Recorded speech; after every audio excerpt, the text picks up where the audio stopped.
Welcome to College Recruiter, where we believe that every student and recent grad deserves a great career. I'm Anna Peters, and I'm here with Kathryn Christie, who is Director of Talent at the Self-Management Group. Thank you for being with us. Hello, I'm happy to be here. So one thing that I know about Kathryn is that she has a passion for uncovering how to develop and retain high-performing employees to drive individual and organizational excellence. You bet. It's a mouthful. It's a mouthful. So, Kathryn, you're going to be presenting at the SHRM 2018 conference, and your presentation is called Recruiting Diversity, Let's Get Tangible. Yes. So I feel lucky that I've got you here today and to be able to dive into your insight a little bit, particularly as it ties into entry-level, talent acquisition of entry-level roles. So, unless you have anything to say about yourself, we can get started. No, I'm excited. Let's get going. Cool. Okay, so let's start with talking about biases, because when it comes to recruitment, recruiters, like many human beings, rely on biases. It's accessible information. They rely on biases in order to evaluate candidates and decide whether this particular person has potential to perform well. So in your expertise, how can recruiters really move away from that and effectively predict a candidate's performance without engaging those biases?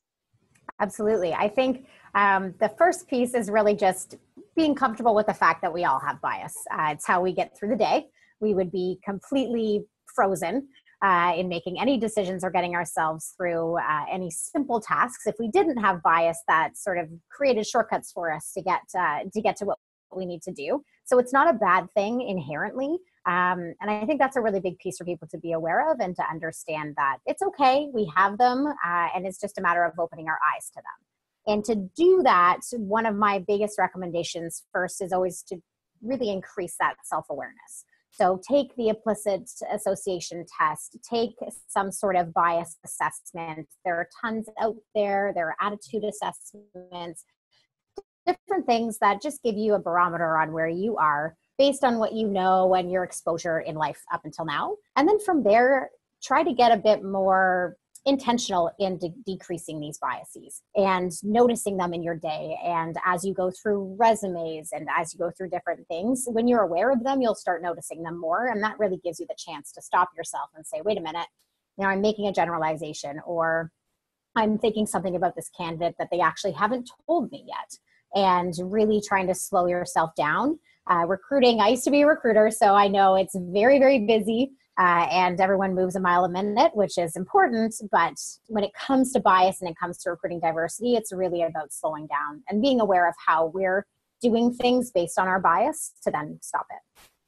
So as you work with talent acquisition professionals, do you find that most of them have taken or have heard of the Implicit Association Test? Because I have, years ago, I found that to be very impactful. Yes, I've definitely heard it's gaining steam as well. So it's starting to get a bit more popular. And there are tons of other ones out there on the market that aren't as expensive or might be easier to access. All of them that I've seen, it's so face valid that they can't really tell you the wrong thing. You're self-reporting. So you're telling them what you believe and what you understand. So they're easy to create good insights no matter who's created the test, but obviously making sure you get a reference from somebody based on it. But the ones I've seen have been quite good. Okay. Step two is, yes. If step one is to become more aware of your biases, and of course that we're seeing that trend across the nation is this unconscious bias training. So that has to be just the beginning, right? You can't just do a training and then call it a day. How can, on an ongoing basis, because this comes down to behavioral change and attitude change, how can recruiters specifically become more culturally competent in their jobs? Awesome. That's a great question, and it's a huge question. Cultural competence, I think, is something we can work on every day, but we don't have the time to do that. So some of the main things that I've seen, especially in my sort of debriefs with people based on their experience and my experience in recruiting, changing habits is very difficult, especially if you've been doing it for a while. So my key pieces were really knowledge and exposure and trying to get a combination of the two. So increasing your knowledge on different cultures, on, how people may approach answering interview questions based on their culture. A great example is people who are veterans and coming out of the military. They're trained with this very strong team orientation. So they'll answer questions often as we, instead of saying, I did this, I was responsible for this, because it's that team focus. And sometimes they'll get moved to the bottom of the pile because they didn't show a hiring manager exactly what they did. But really, it's the hiring manager's responsibility to ask them and make sure that they're getting the information they need. So little things like that, it's all about getting out there and learning that stuff. And then the other piece is exposure. So depending on where you grew up, depending on, what you've done so far in your jobs, you might not have had exposure to a lot of different cultures and different approaches to work and approaches to sharing information. So getting out there, if it's volunteering, if it's, putting yourself in some different circles to try and just expose yourself to some different cultural approaches, I've always found that those two elements can really get you to a place where you're at least more open and understanding, and not having to take, month-long cultural competence courses and putting all this time and effort into it when you also have to do your job. And for when I think about the recruiting professional, and like anyone who is too busy to even think about what that might mean, again, for the entry-level recruiter, or the recruiter who is recruiting for entry-level roles, putting themselves into student groups, exposing themselves, because there you have right in front of you, you go to a college campus, depending on which one, and you have now a very diverse pool. So it's not like what you're not asking someone to, in their spare time, go join a commission or a committee and volunteer somewhere where you will get exposure. I think recruiters have an opportunity right there in front of them on college campuses to increase their exposure. And being curious about what's happening around them. And I think sometimes we get scared to ask questions because we think we might offend people, when really we're just being curious. So I've always taken that approach that I'll never offend somebody if I'm curious about where they're coming from and curious about their culture. And keeping that angle instead of, I don't want to ask that question because maybe they won't want to answer it. They want to share their culture with me and they want me to know. So really asking those questions, great point, joining those campus groups, exposing yourself to all those different people that you can find on a college campus is a great place to start. Absolutely. What kinds of mistakes have you seen when it comes to, not necessarily mistakes, but just a misguided approach to diversity recruiting? Oh, that's a great question. I've seen a couple. Definitely what I find, there's just a disconnect between what is said and what is done. And I think that really is why I'm doing my SHRM presentation about getting tangible, because that's where I see the rubber just isn't hitting the pavement for some reason. So we'd be probably hard pressed at this point to find an organization, a school, who doesn't have diversity as a strategic sort of goal. Right. But the actual enactment of that, especially when it comes down to recruitment, is where it sort of gets lost. And I see it in sort of the three major spaces that I've seen it in my work. First off, in sourcing. So right off the bat, when we're trying to generate a pipeline, there's a lack of sort of intentionality around getting diverse quality candidates into the pipeline. It's almost just doing it to do it at this point, instead of doing it to get a high quality diverse candidate into the pipeline. And if they're not at the front end, they won't be at the end. They won't get hired if they're not even in the pool. So sourcing I've seen is a really big issue. It's always an issue because recruitment is so reactive and so busy that it's hard to get out there and get ahead of it. But every way we can, I think that's a big piece. The next piece is definitely just barriers that are embedded within the process that people don't even know about. Job titles, job descriptions.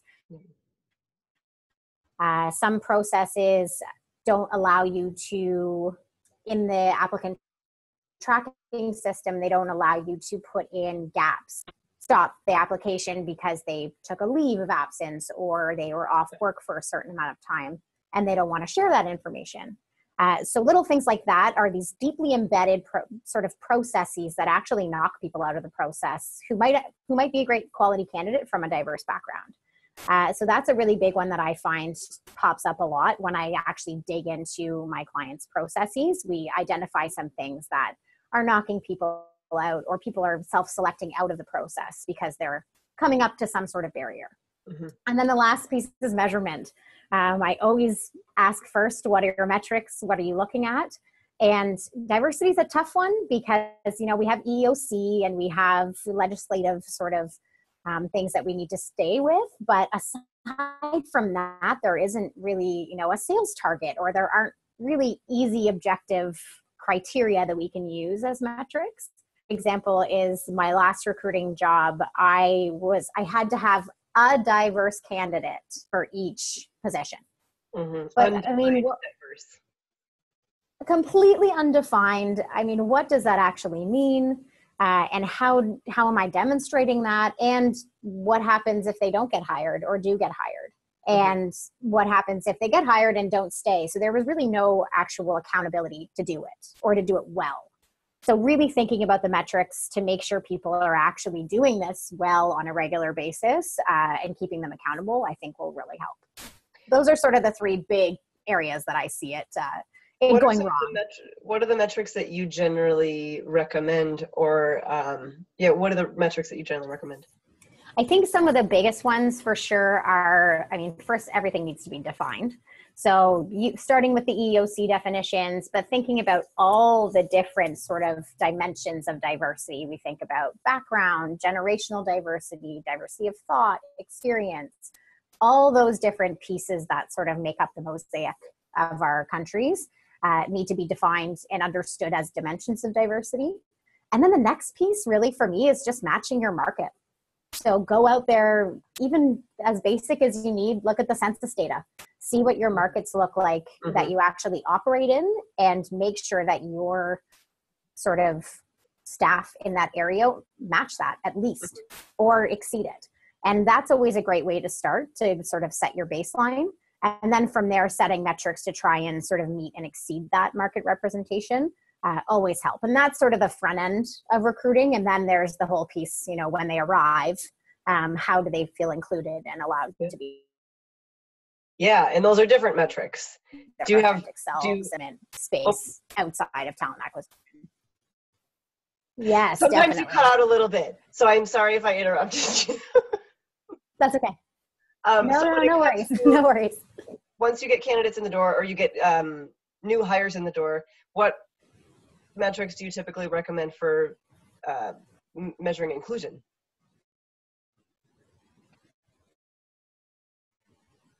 Did I lose you?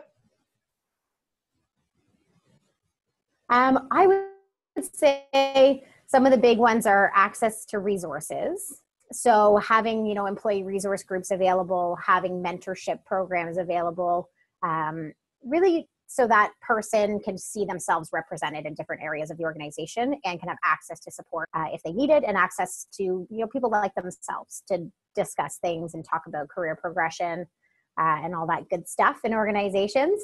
And then on top of just sort of the support, it's really that engagement piece. So touching point with the employees more than every 6 months or more than once a year. I always highly recommend doing, we call them stay interviews, but asking employees after their first sort of 3 months, 6 months, 9 months, why they're still here. Instead of waiting till they leave, asking them first, how do you feel? How are things been going? What may cause you to leave? What's keeping you to stay? And getting ahead of it and being proactive, and then slicing all that data up based on what group people might be a part of, if they're in an employee resource group, if they've self-identified as part of a diverse group, and then keeping track of that data so that, interventions are happening before people leave, and making sure that people really feel like they are allowed to be their authentic selves in the organization. Yep. Knowing what your red flags are and stepping in when you pop up. And I think that's the most beautiful thing of talent management, that we have all this access to this data, and actually being able to use it to be proactive is very cool. I agree. What are some of the biggest talent acquisition strategies that you, I should say the biggest, most impactful on diversity, and that professionals can use, especially with entry-level recruiting?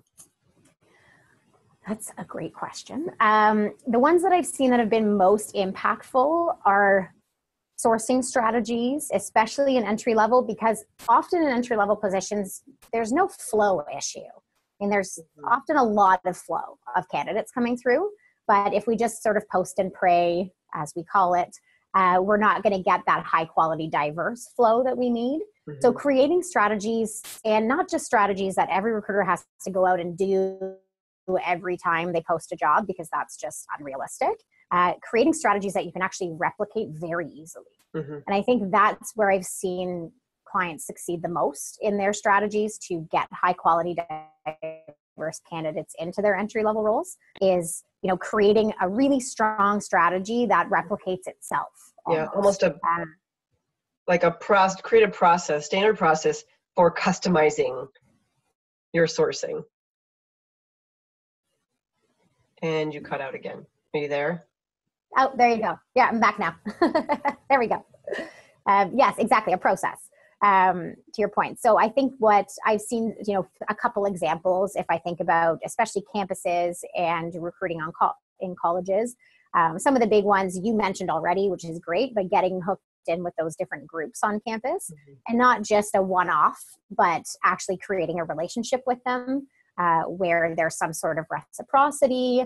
My favorite thing is working with the career centers and groups and saying, I'm going to hire your people, but I want your top 5. Mm-hmm. So I don't want you to just post this job on your website and that's just adding to my flow. I don't have an issue with flow. I want really strong candidates from your groups, and really creating that relationship with them and showing them that they'll get value because they're going to have grads hired, and I'm going to get value because I'll have high quality candidates to hire. A great example, back in the day, I had to recruit more women into trades. So I was recruiting for mechanics and different positions like that.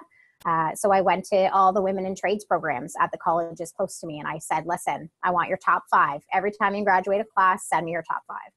And I will interview them. I will put them through the full process, and I will hopefully can guarantee I'll hire one of them. Mm-hmm. And you create those relationships that it happens every time. So I'm not having to rebuild a relationship or, you know, create a new sourcing strategy every time, because it just won't happen. Yeah. And when I think back to my own recruiting days, and the message from the top was often recruit diversity, go forth and recruit diversity, which of course isn't enough. Yes. And so we found ourselves spread too thin trying to target everyone, which of course, when you target everyone, you're not really targeting anyone. So I like what you said about, I mean, if you have one dimension of diversity, women, mm-hmm. for a particular role, then you become an expert in recruiting, mm-hmm. for that group of people, as mm-hmm. opposed to, we're going to recruit more women, we're going to recruit more Latinos, we're going to recruit more Black people, we're going to recruit more Filipinos. You know, you can't do it all at the same time in order to be successful. Mm-hmm. And I go through that a lot in training sessions. I say, you know, we're not trying to pick favorites, but I need you to pick your top priority right now. And what is your top priority to get in the door? Exactly. And then let's build a strategy that you can replicate, and then we'll tackle the next one. So it's, especially with smaller organizations that don't have a lot of resources, it's impossible to just say, let's just recruit more diversity and just leave it at that. So you're exactly right, that sort of narrowing it down, picking one, becoming an expert, and then moving to the next really helps. So the last question I want to ask you, Kathryn, I want to, for years, diversity professionals and HR leaders have been relying on and really pitching the business case, because over the decades, we've seen research done on the impact of diversity on the bottom line. And so we have built this business case where we deliver to senior leadership, look, diversity is good for you, yes. because it will increase profits. Yes. But I want to get inside your brain a little bit, because I think there is there is more that senior leaders must buy into. It isn't just about the bottom line, and it can't just be about the bottom line. So what do you do to bring senior leadership with you that is more than just the bottom line? And that's so critical, so critical. And I think the bottom line is the hook. So you hook them, you get their attention by showing them the gains in productivity, profits, engagement, all that good stuff that they're looking for and they're measured on. So I think that's a great hook, but then it's what happens next where I think a lot of organizations sort of falter. Yeah. So they get the hook, they get the buy-in, and then they're sort of sent on their way and said, okay, go do it. Yeah. And then they never come back. So it's going and doing it and then coming back and saying, by the way, we showed you the business case and these are the actual results. So this is what happens in the industry. This is what we're seeing, but this is what happened here in the last 8 months. And this is what happened in the last year. And this is what we spent, but this is what we gained. And by really showing that true ROI, that's where you keep the conversation going and the resources keep coming.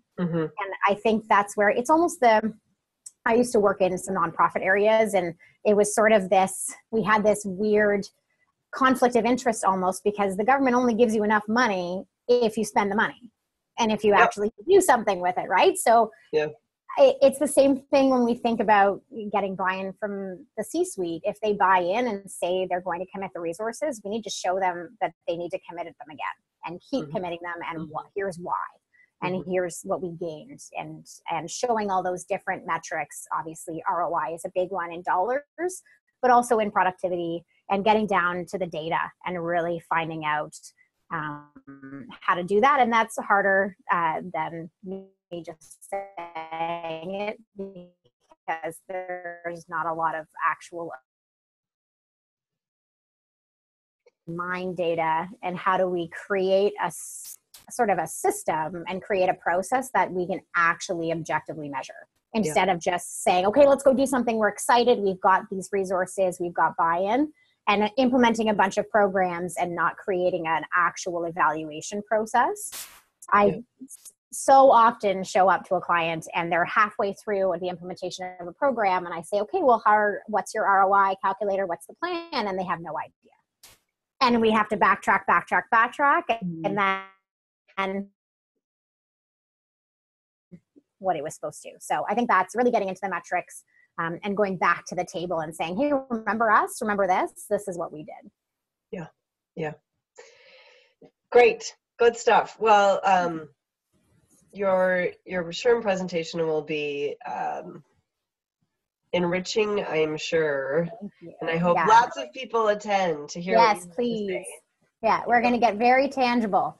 I mean, real metrics, real movement. That's what people need. Because especially when it comes, especially to entry level, when TA teams look at what their college pool is, from now until, well, presumably forever.